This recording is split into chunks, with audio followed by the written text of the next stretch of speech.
Okay, so the next thing I want to talk about is a spiral turn. So a spiral essentially is a switch turn, what I call a switch turn, that is over-rotated. So we talked about a switch turn that turns about 180 degrees, about a half a turn. Okay? Now, if I keep turning my body, then I turn into a spiral position.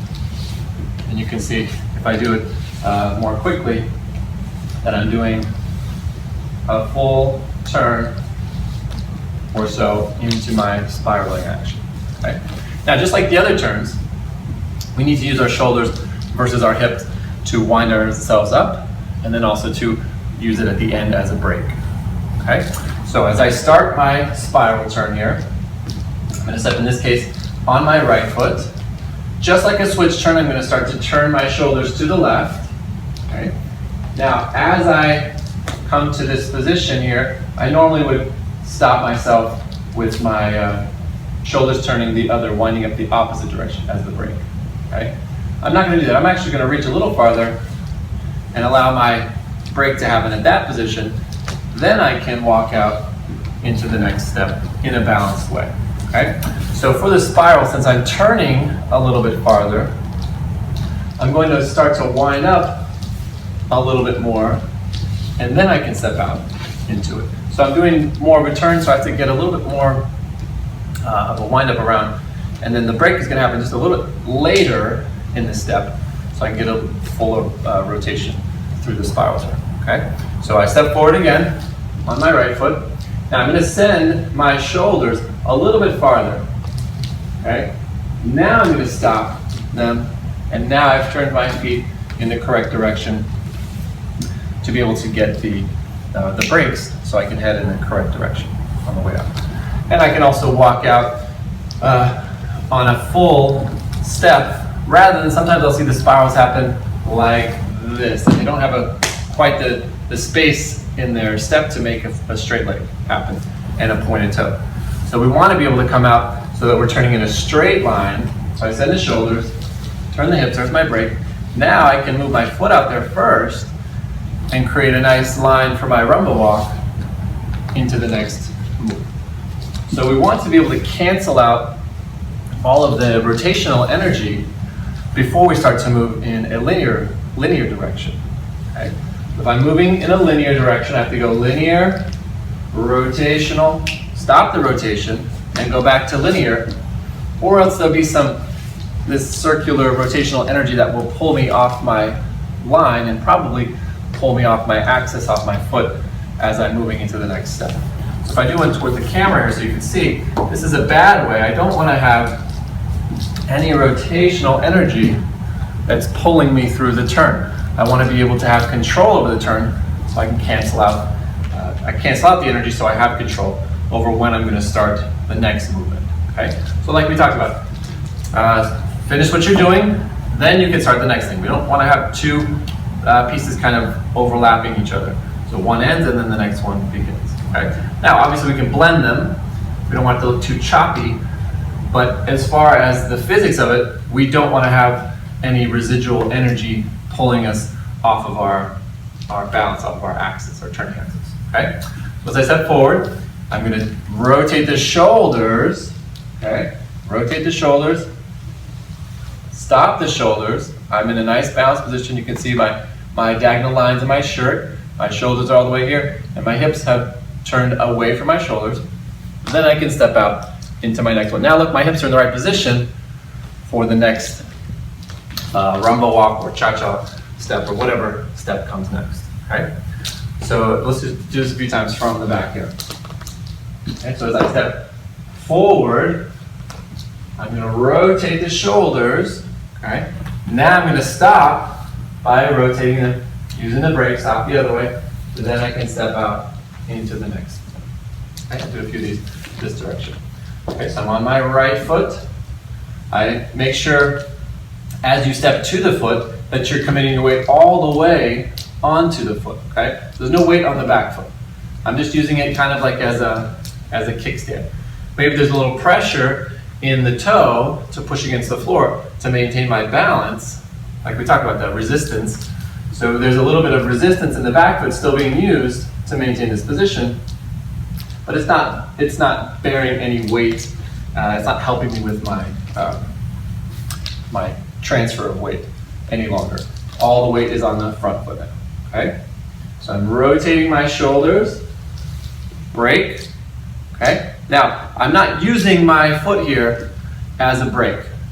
Again, there might be a little bit of pressure there, but if we use the back foot as a brake, then we start to put a little bit of weight into it. And you can see now my head is not over my axis where I turn. It's now kind of off my axis, and that's going to cause some disruption of your balance, some off balance feeling, okay? Then I can take my foot out and step out into the next thing, okay? So as I step forward, I commit all my weight to the foot, okay? Keep the weight on the front foot. A lot of times I'll see people switch feet in the middle. No good. Okay, we want to make sure that we get all the weight over the front foot. It's over the ball of the toe. Rotate, brakes. The weight is still over my right foot, over the ball of that foot. And now I can step out into the next position. Okay, that allows for me to be balanced, find the direction I need to go, and then be able to rotate enough to hit that direction. So a lot of times in the choreography, you've got to be going that direction, a certain direction. You can't just stop the choreography and then decide you need to go somewhere else. So the turn has to finish where we need it to turn. So part of this is being able to control yourself where you want to stop the turn. You'll be able to stop it on a dime, stop it quickly, and stop it very precisely so that you can go whichever direction you need to. Okay? So in this idea I want to get across, I could stop the turn here, I could stop the turn here, I could stop the turn here, right? I can go any of these points because the windup and the brakes are now under my control rather than being at the mercy of rotational energy that pulls us into the next step, okay?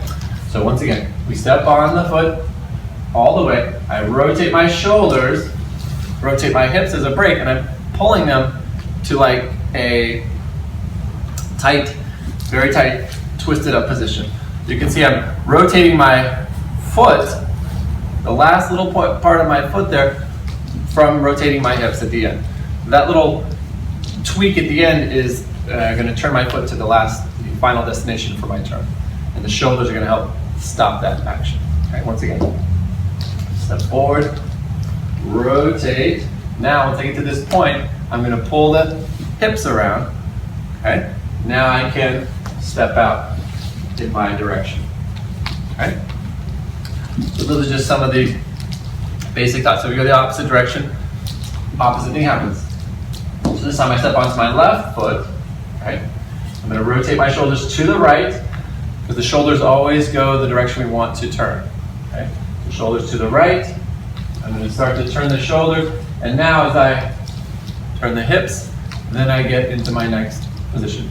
And notice I come out in a nice position, and then do my next rumba walk or cha-cha lock or whatever happens next. Okay?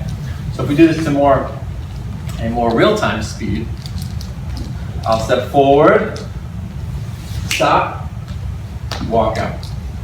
Okay? So I have to be able to stop on a dime in a balanced way. Then I can move out to the next one. Okay, so finish what I'm doing. So I step, rotate, stop. Then I can finish what I'm doing into the next piece. Okay? Now the main thing I want to do this, the reason why I'm bringing this up is A, to have control in the turn, but B, so when you finish, your weight is balanced so that your free leg, your moving leg, can then step into the next step, and it's going to look pretty. Like I said, a lot of times we'll get this, and since the head is being pulled to the next step, we just go ahead and take the step to catch our balance, instead of being able to lift up the back heel, push ourselves into the front one. We don't want to be using our kind of momentum to pull us onto the next step. Okay, it's going to look bad, and it's not going to be very controlled. Okay, and when there's no control, then you can't have the power and the speed because you're going to be falling over, and the balance is going to be bad. Okay, so we step forward, we rotate, Okay? Now from here, I lift up the back heel, and then I can push myself from that standing leg onto the next step. And that's the main thing that I see where people are off balance at that point. And sometimes they try to hide it, right? They try to pretend like it wasn't off balance. And they might be able to get away with it. Maybe the judges won't see it, I don't know. But did they really do it in a controlled way? I don't know.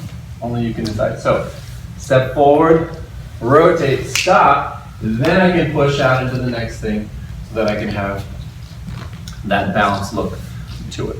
Okay? So practice these spirals both directions.